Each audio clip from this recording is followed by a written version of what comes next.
At one time or another, we are all called to leave the safety of our homes, the certainty of what we know, the illusions of who we are. Not everyone will heed this call, of course, and those who do will risk losing themselves completely. But if we choose to ignore the invitation, we risk never knowing who we might have become. We risk dying without knowing what it is to live. Thomas Lloyd Qualls, Painted Oxen.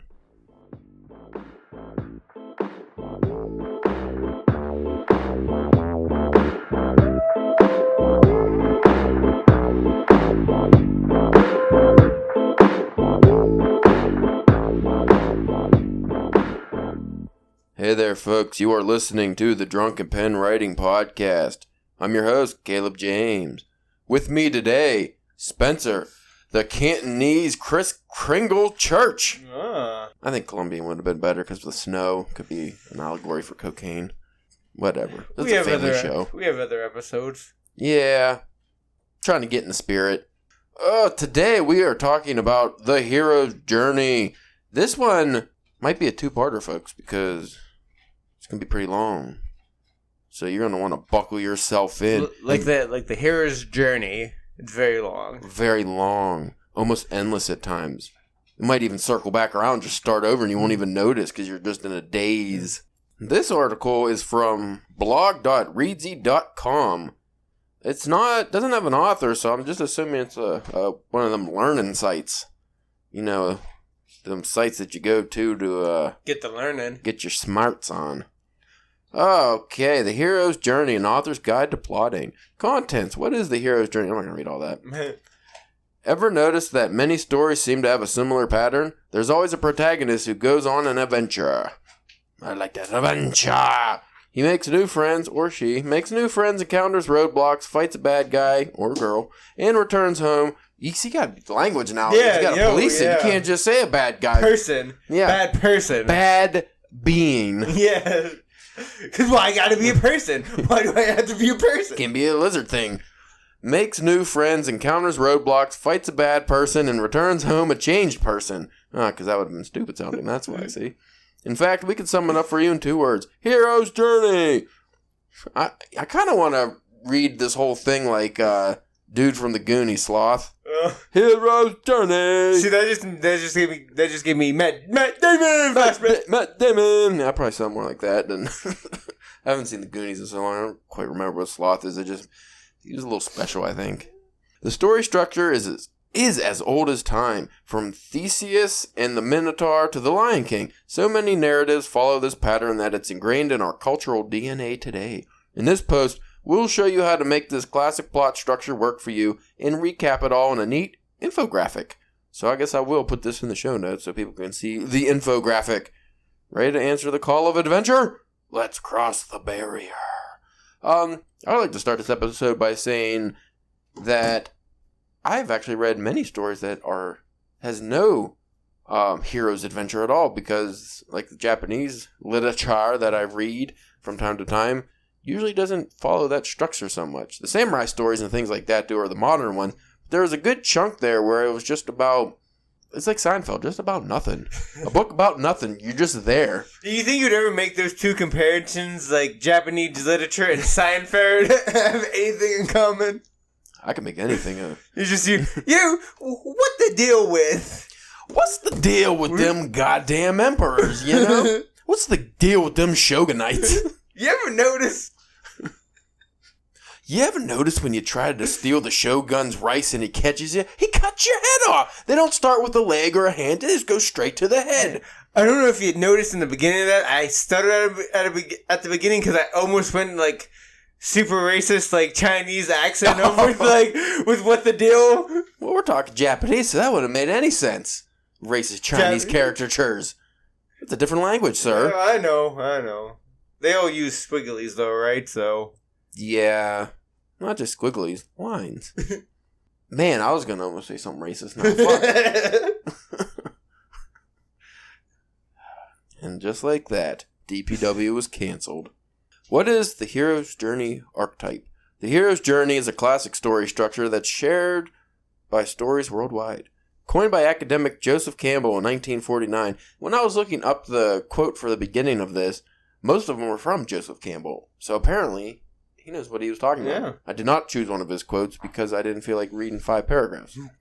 But Joseph Campbell, in 1949, it refers to a wide-ranging category of tales in which a character ventures out to get what they need, faces conflict, and ultimately triumphs over adversity.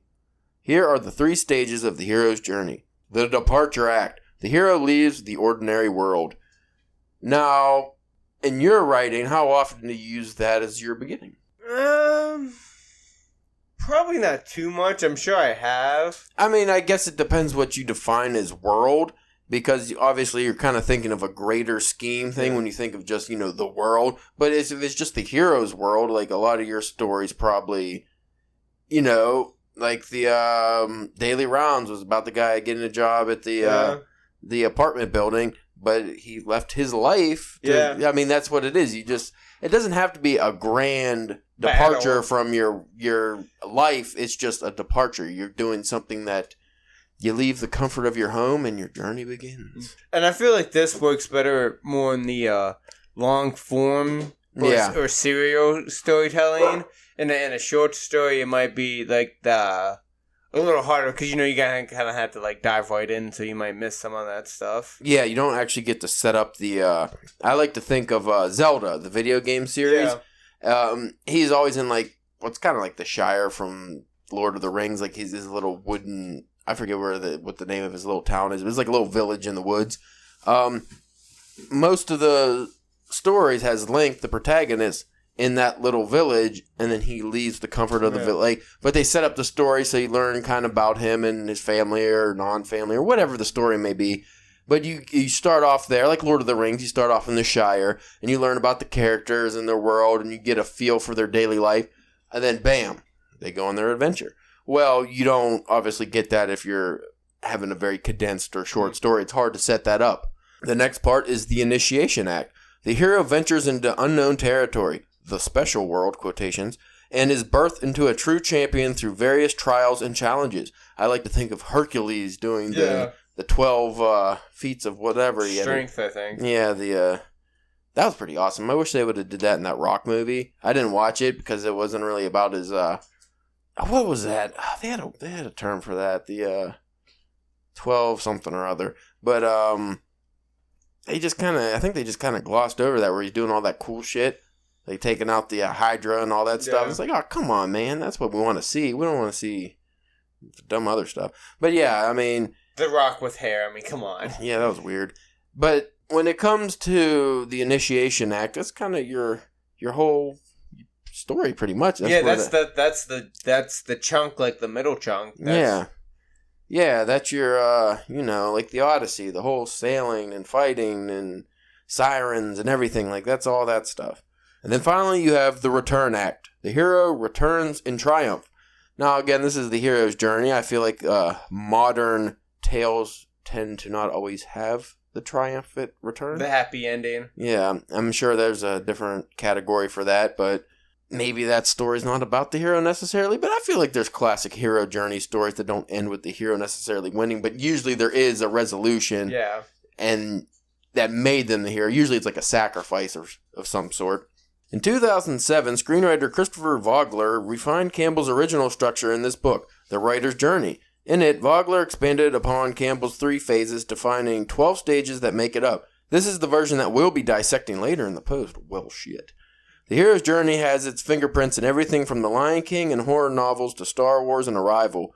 But keep in mind that you don't necessarily need to follow it beat by beat. You can instead think of it as a map. You can stray from the set path whenever you like, but when you're struggling to figure out what should happen next, it can act as a narrative arc guide to suggest that the next milestone, or what the next milestone should be. See, I like that better. Yeah. Instead of following this strict hero's journey, you use it as your roadmap.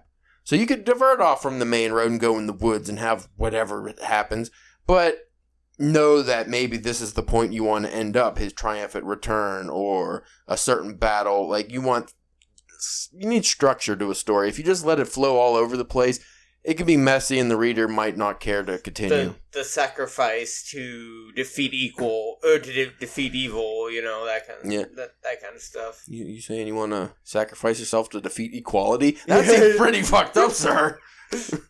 I shall have no man equal to no other man. and I will give my life for this, because it is a hill worth dying on. I don't know about that. Seems awful. Those women, I feel they should not have the right to vote.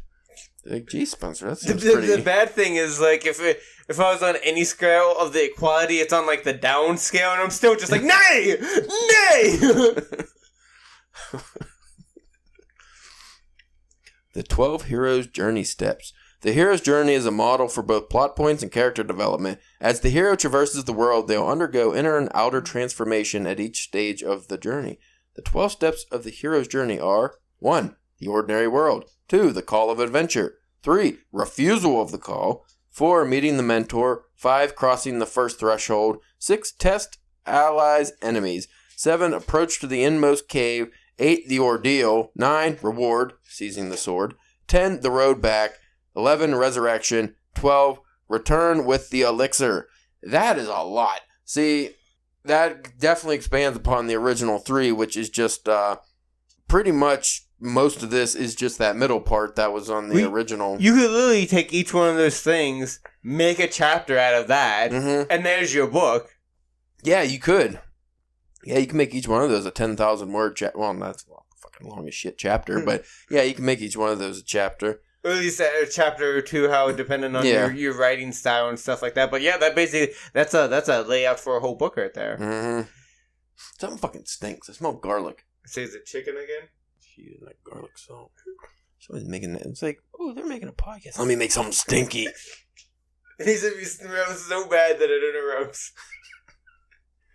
Could be my mic again. No, I like smelling pretty good now. Believe it or not, this story structure also applies across mediums and genres, and also works when your protagonist is an anti-hero. To show you how it can be used outside of your average sword and sorcery books, we've adopted the 1976 film Rocky as an example in each step. Ooh, now we're changing things. Oh, yeah. I kind of wish they would have did Rocky 4. Is that the one with the robot? Like, I feel like, where does he come in? And he suddenly gets, like, super smart and rich. Yeah. Number 1, Ordinary World, in which we meet our hero. The journey has yet to start. Before our hero discovers a strange new world, we must first understand the status quo, their ordinary, mundane reality. Like I was saying, you have to set up their original, their life before the adventure, before they become anything. Often in the olden days, it was usually the story of a boy becoming a man. Now, you have the ladies going in, little girls coming into womanhood, and there's a lot of stories out there, folks. It doesn't always have to be the boy coming into adult manhood. Lowercase z's becoming capital Z's. Yeah, Zer's becoming Super Zer. Super Saiyan Zer. I like the theirs becoming thems. A person grows. Yeah. They expand. Damn, but we're going to get so much hate. This is supposed to be an educational episode. I'm sorry, folks. You know what you would get it into when you downloaded it. Yeah. He promised. We're not Trumpers. Well, Spencer, he loves him some Bob Dole. It's up to this opening leg to set the stage, introducing the hero to readers. Importantly, it lets readers identify with the hero as a normal person in a normal setting before the journey begins. Well, who gets to define normal? Yeah. Oh, man, this is a very anti-PC article. I'm sorry, folks. Damn it. As you're reading this, see, if we were video quality, as you were reading this, you would need your PC principal glasses as you read this. I really don't like how you're doing this, Spencer, how you're just talking about PC people in such a negative way. It's really offensive, and it makes people very upset. I think you really need to hold back and, check your privilege. Maybe I'll be that for next Halloween, PC principal. Yeah, it's easy. Yeah, I don't have to do much. It's one of the few superhero type looking people I actually look like. Yeah. Because he's like kind of buff. Of course, they didn't make him buff in the episode where he had to fight the fake Randy Savage. That was a little upsetting. It's like he seemed way buffer in every other episode. Well, you got all them PC babies now, no gym time and whatever. True. Example of the ordinary world. In the opening of Rocky Balboa is introduced as a mediocre boxer and loan collector. Loan collector. Yeah. Loan collector? Come on. That's what they call them. I just collect some loans. I'm just getting, you come to the bank and you gotta pay up. If you don't have it, I just take your kneecap as collateral. That's all until you give me the money back. Yeah, you don't pay up, you might have a little medical emergency here. Healthcare's not too good in the 70s. Probably way better than it was now. Anyway, in the opening, Rocky Balboa, and blah, blah, blah. He's just doing his best to live day to day in a poor part of Philadelphia. All of Philadelphia. I don't know. I've never been to stinky Philadelphia. I can't say. We just know that it's always sunny there. Always sunny. Number 2, call to adventure, in which an adventure starts. The call to adventure is all about booting the hero out of their comfort zone. In this stage, they are generally confronted with the problem or challenge that they can't ignore. The catalyst can take many forms. As Campbell points out in Hero with 1,000 Faces, the hero can, for instance, decide to go forth of their own volition, i.e. Theseus upon arriving in Athens, be sent abroad by a benign or malignant agent, i.e. Odysseus setting off on his ship in the Odyssey, stumble upon the adventure when I ever think of the hero's journey, I always think of just Odysseus, right? Yeah. I mean, that's the main one. The Odyssey is like the classic. I feel like that's what set the whole hero's journey into motion.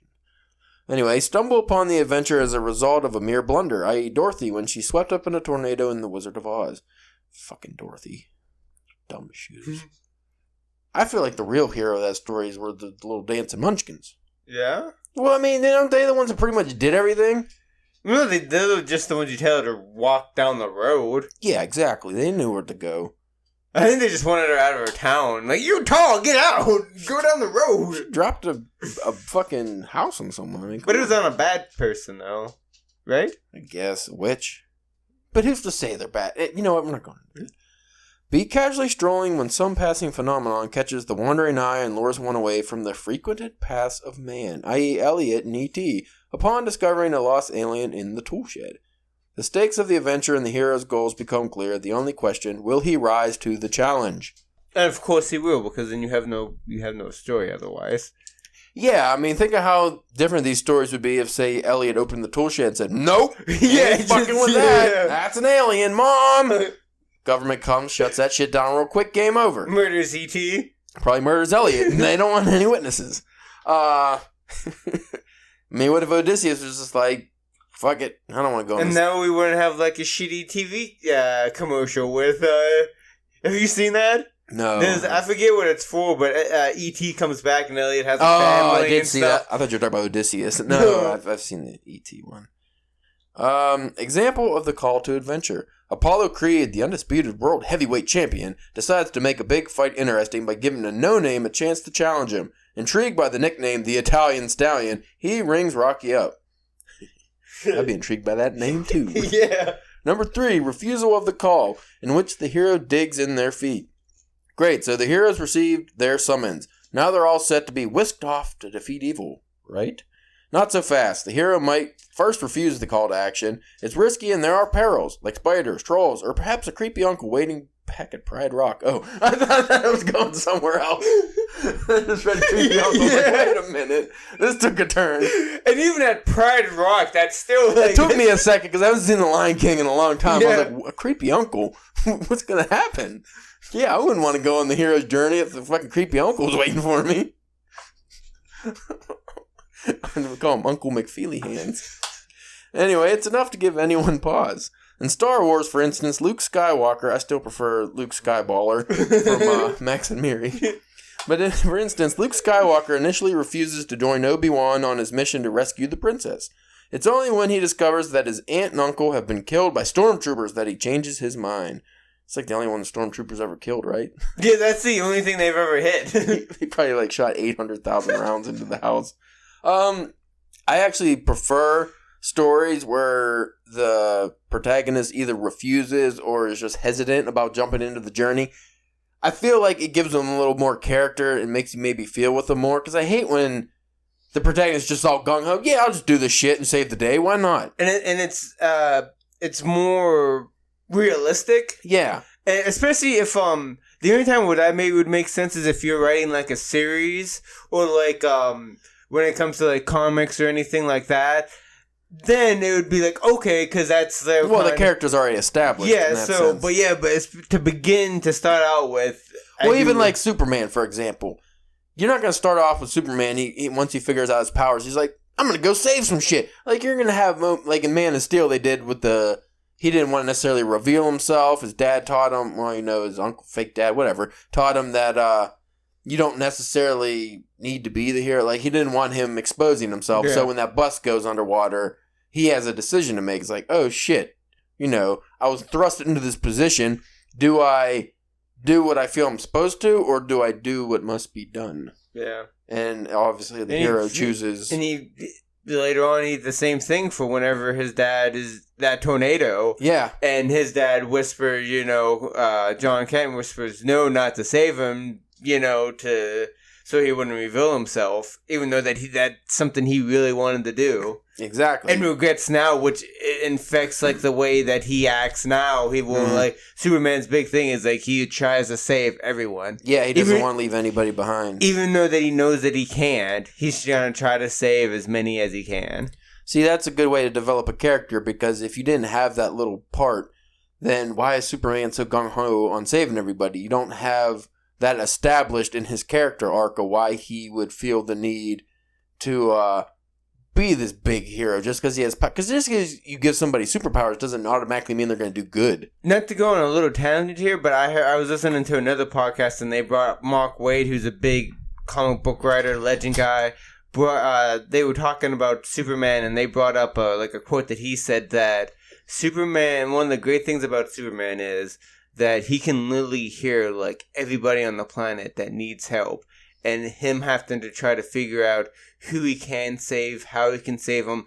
And then even as he's going to bed at night, he still hears people crying out with those people, but able to go to bed and then wake up in the morning and do it all over again, even though knowing that he's not able to save everybody, but he's going to do his damn best to save as many as he can, but still knowing that there's still people that he can't save. And I never looked at it like that before, and I was like, wow, that does add like another layer to that character that I never thought about. Yeah, that's like a real moral... because also, he's Superman, so I don't know how much he has to sleep, but you can't just constantly be... Like, you'd go insane if you're just always saving people. So, he being able to hear everybody, he knows that he can't save them, and sometimes he might be able to save them, but he has to decide, like, hey... if somebody in China is screaming for help, it's like maybe he can go save them in time, but... Can he save more people by this boat that's singing out in the ocean or something? There's always a decision. An example of the refusal of the call. Rocky says thanks but no thanks to Creed's invitation. He's reluctant given that he has no trainer and is incredibly out of shape. I wish I was out of shape like Sylvester Stallone. Like, I wish that was my out of shape. Yeah, even Sylvester Stallone now. Or the Jason Momoa dad bod thing. Like, I wish I was that jacked. That's... people are so stupid. We talked about that. You can find it in old episodes. Yeah, I'm sure we...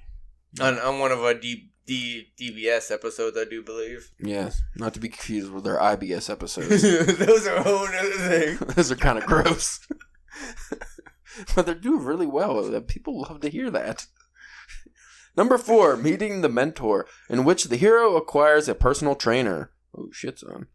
I also like that. You always got to have the Master Roshi. Yeah. The old sensei. I'm trying to think of maybe like the Alfred. Like, you always have somebody that they're there for you. They teach you the right way. They steer you in the direction. Because again, nobody can just turn into a hero and just like, okay, this is what I'm going to go do. Like, you need there has to be some kind of model for you to go by. Like, there has to be a map to a degree. The heroes decided to go on the adventure, but they're not ready to spread their wings yet. They're much too inexperienced at this point. We don't want them to do a fabulous belly flop off the cliff. Enter the mentor, someone who helps the hero so that they doesn't make a total fool. Who wrote this? So that they doesn't. I'm going to read this correctly. Enter the mentor, someone who helps the hero so that they don't make a total fool of themselves or get themselves killed. The mentor provides practical training, profound wisdom, a kick up the posterior, or something abstract like grit and self-confidence. Wise old wizards seem to like being mentors, but mentors take many forms, from witches to hermits and suburban karate instructors. They might literally give weapons to prepare for the trials ahead, like Q in the James Bond series, or perhaps the mentor is an object, such as a map. In all the cases, they prepare the hero for the next step. Example of meeting the mentor. In Steps, former boxer Mickey Mighty Mick Goldmill who sees potential in Rocky and starts training him physically and mentally for the fight. I didn't know his name was Mighty Mick Goldmill. No, I just know it was Mickey. Yeah, it was just, hey, Mick. Cut me, Mick. Rock. Hey, Rock. Number 5, crossing the first threshold, in which the hero enters the other world in earnest. Now the hero is ready and committed to the journey. This marks the end of the departure stage and is when the adventure really kicks into the next gear. As Vogler writes, this is the moment that the balloon goes up, the ship sails, the romance begins, the wagon gets rolling. From this point on, there's no turning back. Like our hero, you should think of this stage as a checkpoint for your story. Pause and reassess your bearings before you continue into unfamiliar territory. Have you launched the central conflict? If not, here's a post on blah blah blah. Go to the article for these posts. Establish the theme of your book. Made headway into your character development. Example of crossing the first threshold. Rocky fully accepts the gauntlet to square up when he crosses the threshold into his love interest, Adrian's house, and asks her out on a date. That was the most awkward romance I remember in the movie. Like those two, like they were both like, it was like seeing like the two slow kids in school hooking up. I mean, she wasn't like slow. She was just like painfully shy. Yeah. And Sylvester Stallone, he kind of came off as a dunderhead. Like, he was a real puddinhead. Just, I'm going to put it out there. I mean, maybe he had CTE real bad. I don't know. But it doesn't really make sense because, like, in the newer Rocky movies, he's definitely not such a fucking potato. Like, he's a little more, even though his face looks like a fucking potato, his brain seems to be, like, he has better dialogue and he seems a little smarter. But in that first Rocky especially, he was a straight up fucking mook. Like, he was like, he's just dumb. Like, he threw that ball in the air and caught it, and that's like his brain, like his two atoms going up and down. He had a couple neurons there. And then Adrian was all shy and mousy and just like imagine them doing it. That'd be weird. Yeah, that's a weird sex scene. Like, I just picture him punching that fucking dead cow hanging on in the butcher thing, and she's the dead cow, just not moving. I don't know. I want to go back to that because I watched that not that long ago again, and it was. I'm not Italian either, so I don't get all pumped up by those movies as much as Italian. Because they're like, fuck yeah! I mean, they put a statue up of that guy. Like, he's a real man. He's like a real statue. Yeah. It was a fake statue in the movie, but now it's a real statue in real life. Yeah, fucking racist ass Philadelphia doesn't have Joe Frazier. They don't have a Joe Frazier statue, even though he's actually a world heavyweight champion from their city. But they got fake Rocky. Fucking Philadelphia, you suck. Should have set that movie in Pittsburgh. Nobody would have saw it then. Number 6. Oh, can you imagine all the yuns in it? Well, that might have fit his fucking speaking style.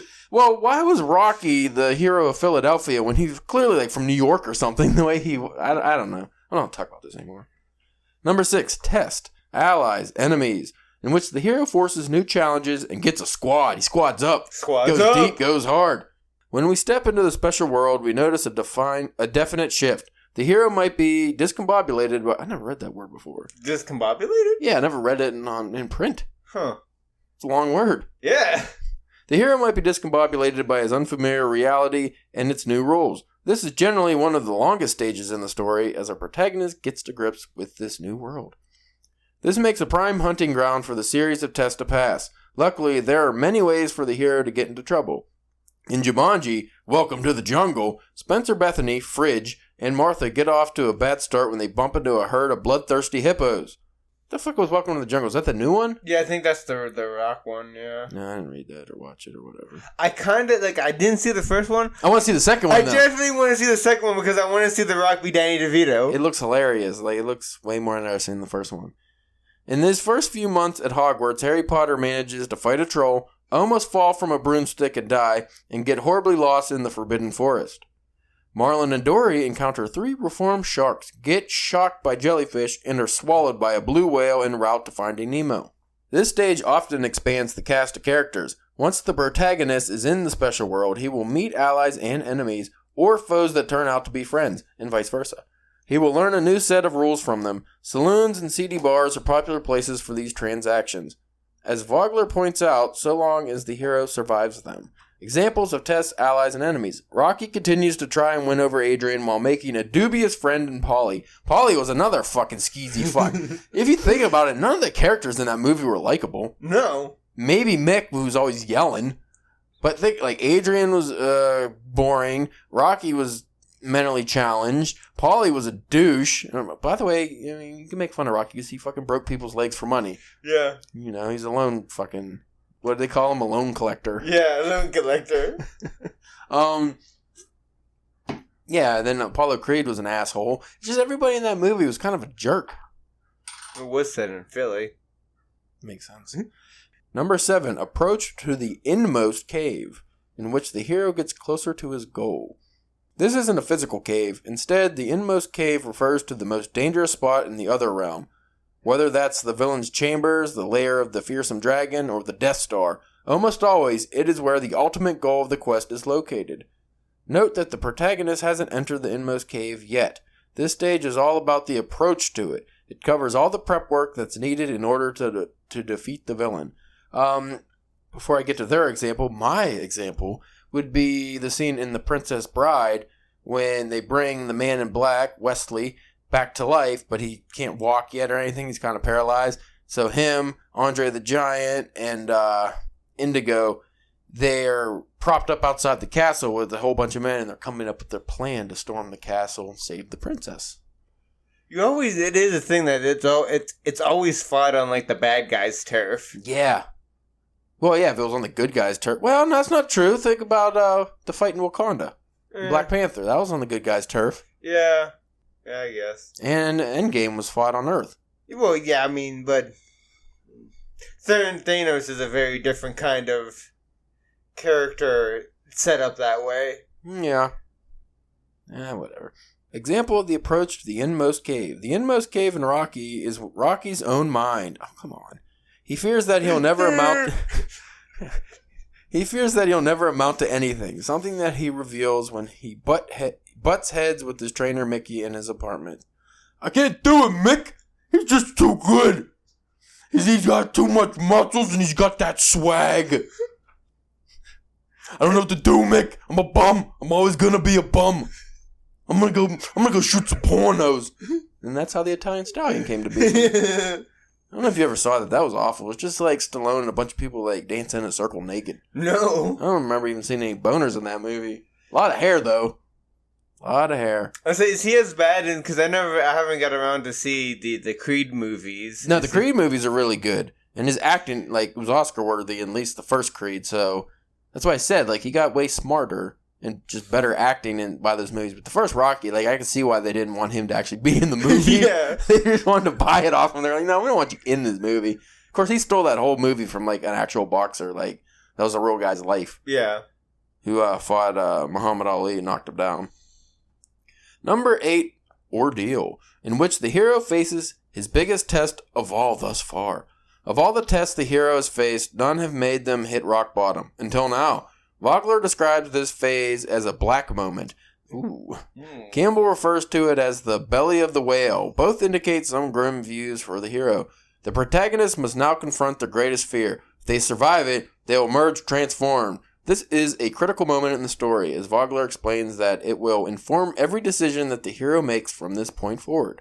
The ordeal is sometimes not the climax of the story. There's more to come. But you can think of it as the main event of the second act. The one in which the hero actually earns the title of hero. Example of the ordeal. The start of the training montage marks the beginning of Rocky's ordeal. He pushes through until he glimpses hope ahead while running up the museum steps. Raising his arm in triumph, I might add. Stop, I don't want to have to you're not even doing it right, so don't worry. Because I don't want to get sued. Who's going to sue us? Who wrote Eye of the Tiger? Are they still alive? I'm sure they are, and I'm sure they need the money. Number 9, Reward, Seizing the Sword, in which the hero sees light at the end of the tunnel. Our hero's been through a lot. However, the fruits of their labor are now at hand. If they can just reach out and grab them, the reward is the object of knowledge the hero has fought throughout the entire journey to hold. Once the protagonist has it in their possession, it generally has greater ramifications for the story. Vogler offers a few examples of it in action. Luke rescues Princess Leia and captures the plans of the Death Star, keys to defeating Darth Vader. Dorothy escapes from the Wicked Witch's castle with the broomstick and the ruby slippers, keys to getting back home. Example of the reward, seizing the sword. Rocky's reward is the return of his faith in himself. He regains the self-esteem to realize that he has the stuff to take on Apollo Creed, win or lose.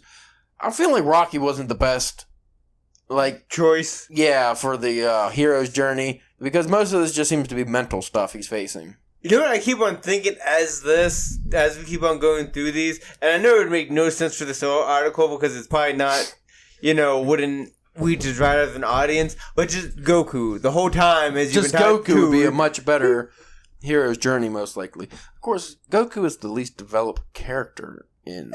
That's a whole nother episode. Yeah, we'll DBS that one.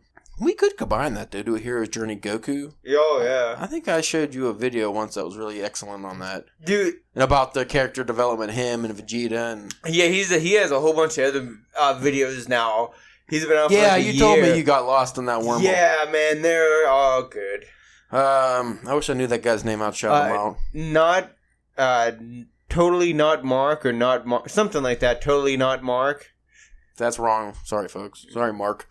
Number 10, The Road Back, in which the light at the end of the tunnel might be a little further than the hero thought. This goes with Odysseus when he had to come back. Didn't he, I forget, one of his guys opened up a box or did something stupid that made them blow all the way back out to sea. Right when they were about to come home. And then there was another 50 years of struggle or some shit. Well, didn't something like that happen twice?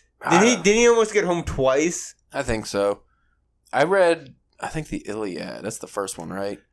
I think so. I haven't read those, but a while ago.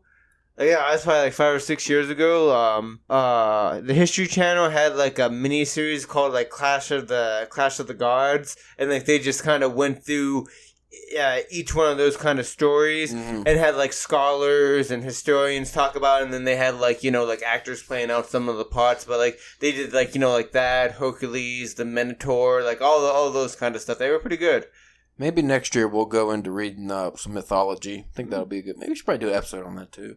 Anyway, going back to The Road Back. The story's not over just yet. As the phase marks the beginning of Act 3, now that he sees the reward, the hero tries to return to the ordinary world, but more dangers, inconveniently, arise on the road back from the inmost cave. Well, of course they do. What fun would a story be if they just came back and it was all over? That's when you rush the story. Yeah.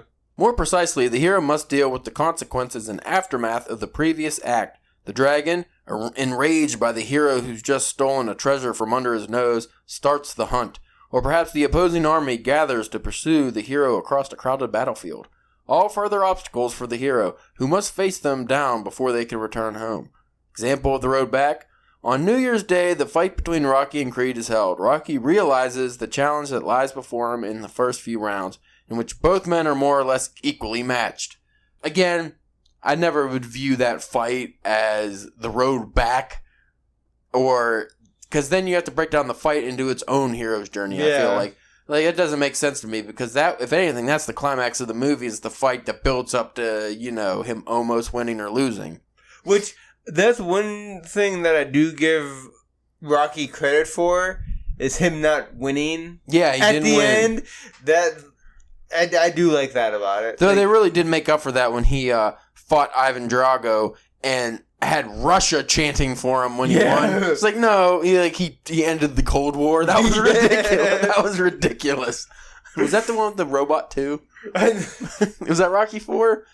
Rocky 3 is when he fought Mr. T. So it had to be Rocky 4, right? Yeah, and then 5 was whenever he had fought the... We really don't talk about that one. With his Tommy Gunn and... They fought in the street. Yeah. They tried to mix MMA into it in the street fight. It was really dumb.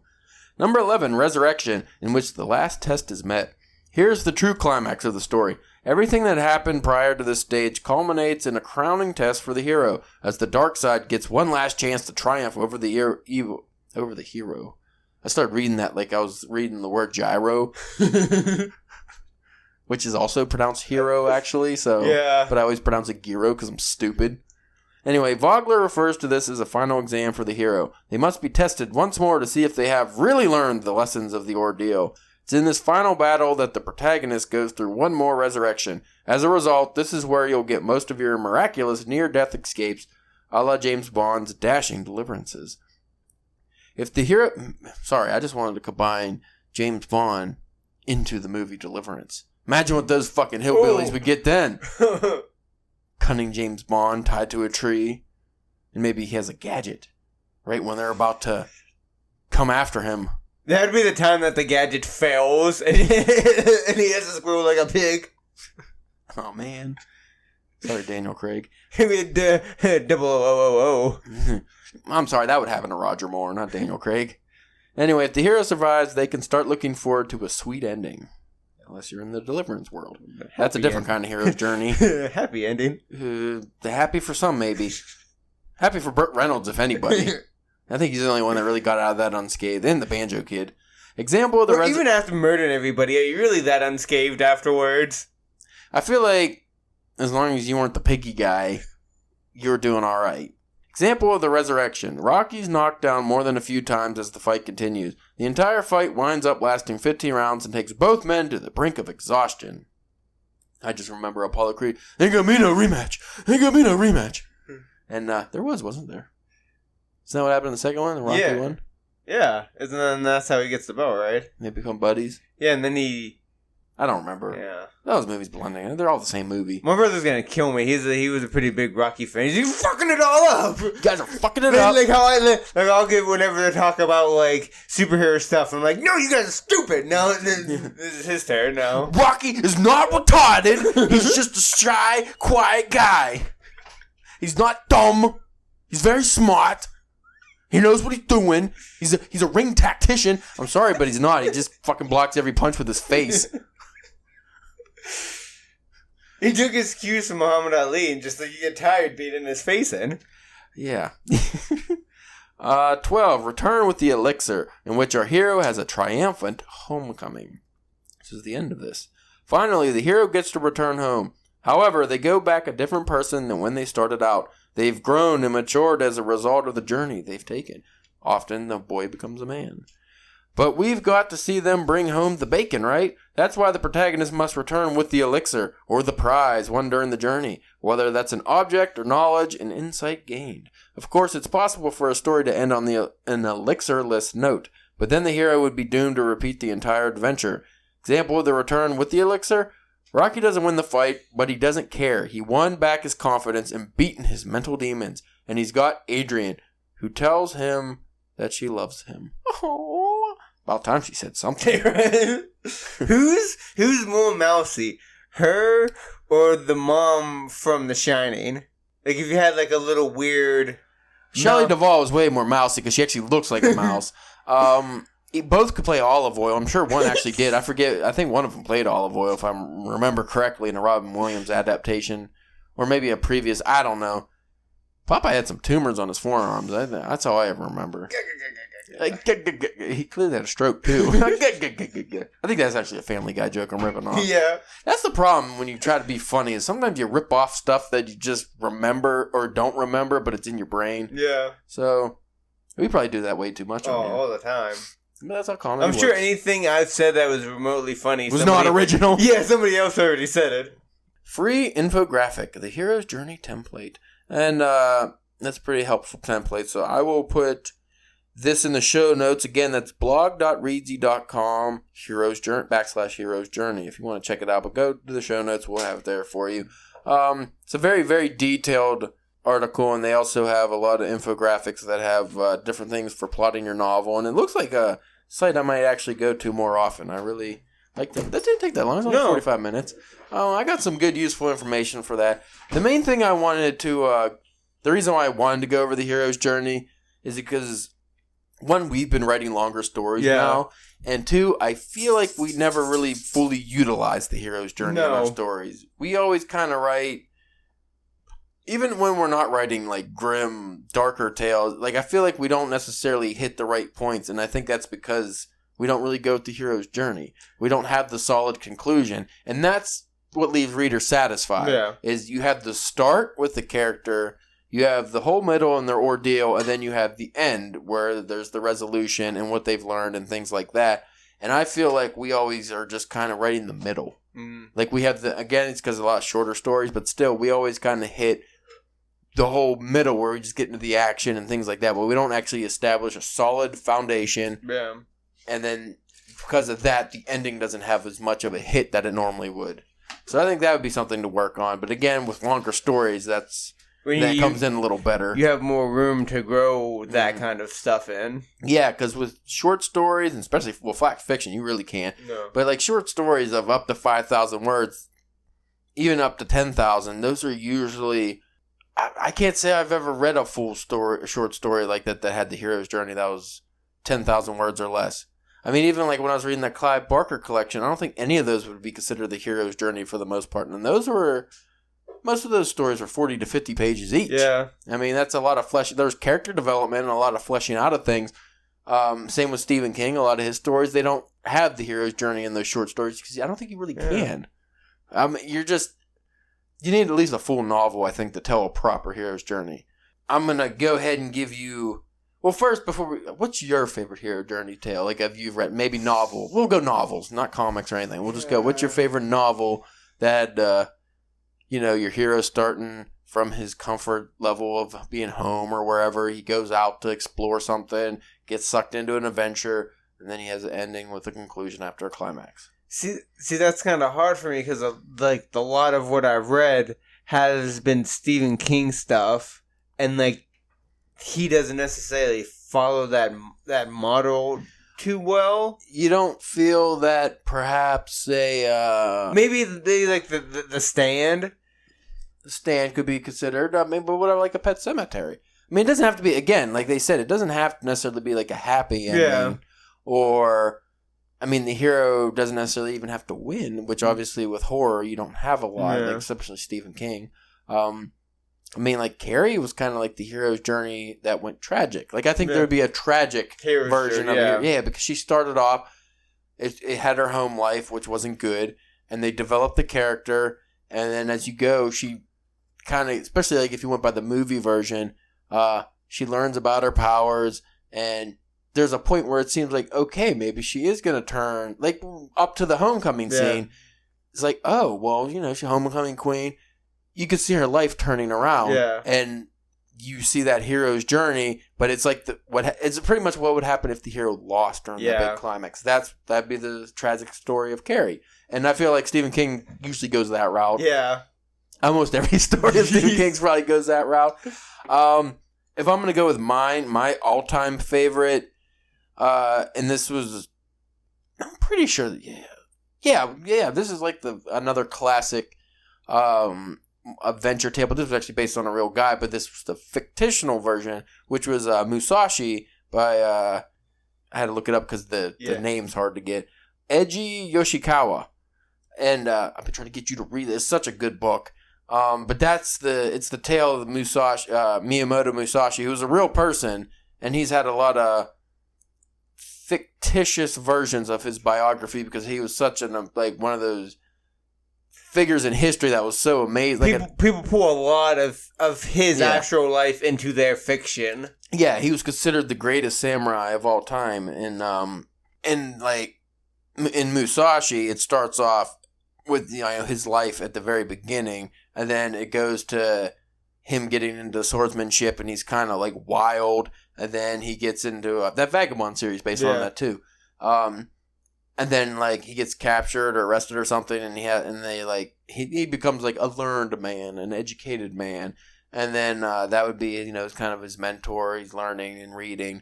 And then he becomes a great swordsman, a great artist, a great philosopher.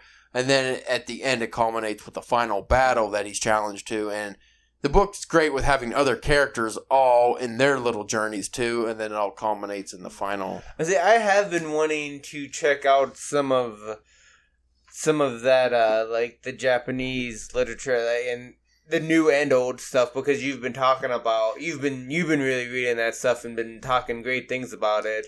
Well, I will let you borrow Musashi because I think that's a great introduction into Japanese literature because it's a fun adventure story, and because like Japanese culture has it's a lot of like what they call aimai, which is ambiguity. It's a hard word. Ambiguity. But everything's very ambiguous. Yeah. There you go. Just figure a different way to say it. Yeah. They have a very ambiguous nature to them. So again, we talk about problem with translations. Well, even with properly or the best you can do with English translations from Japanese, in classic Japanese literature, especially because that's before they were westernized, the country is more westernized, they had a problem where a lot of things might come off kind of vague.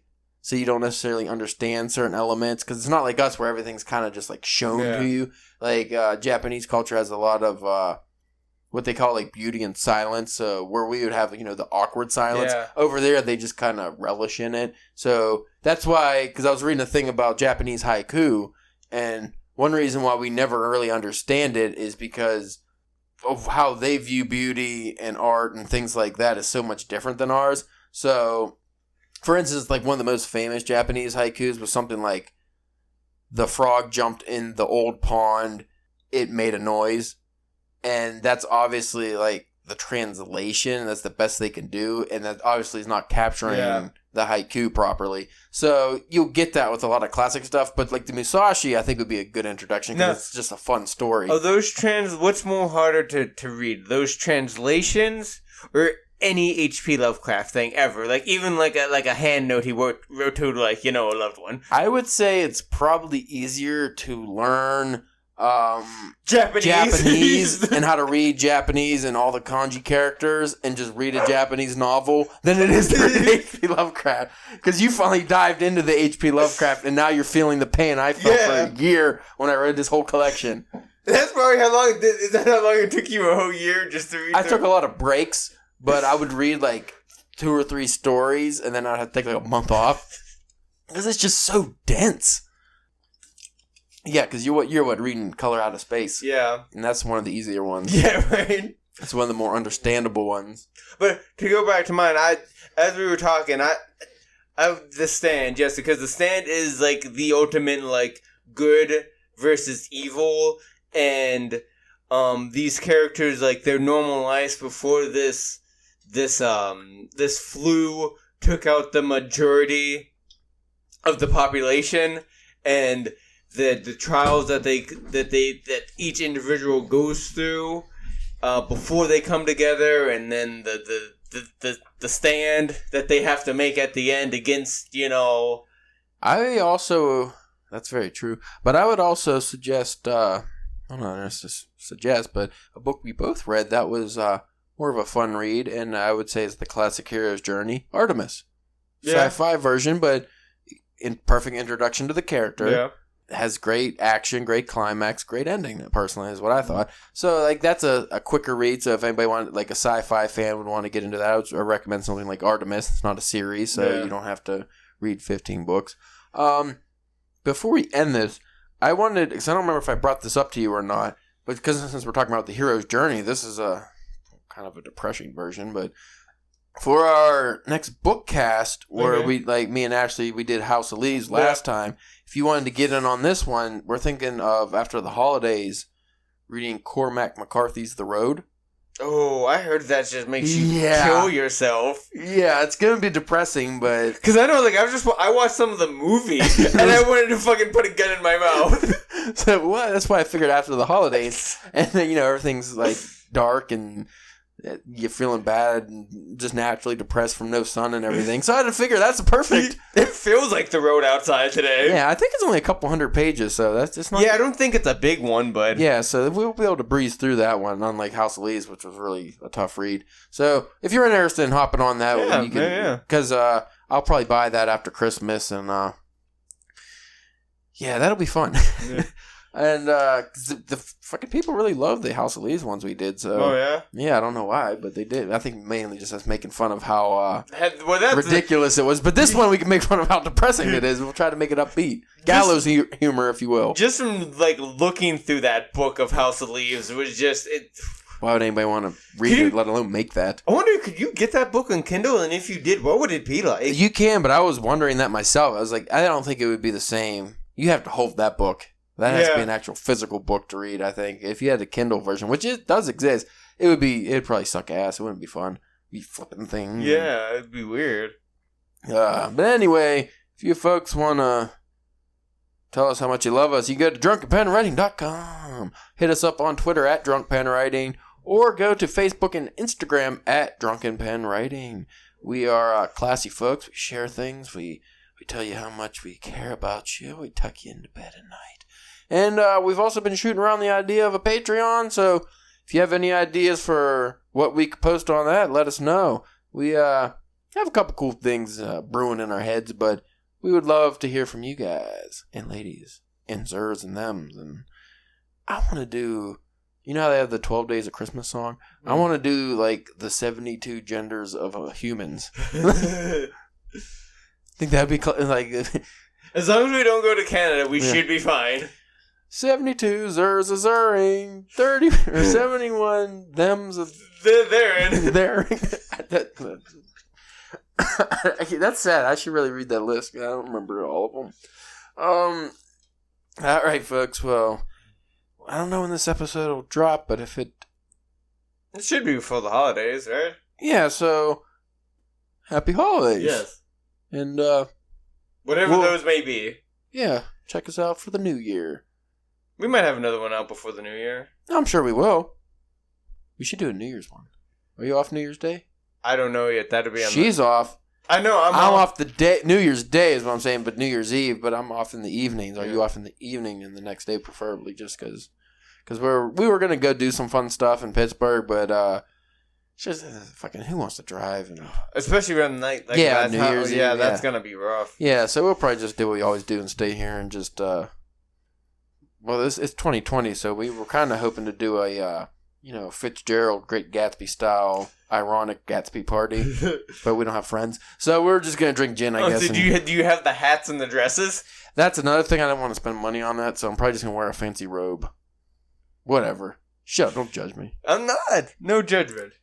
Yeah, but 2020 to 2030 is gonna be us just living the jazz age again. So stick around.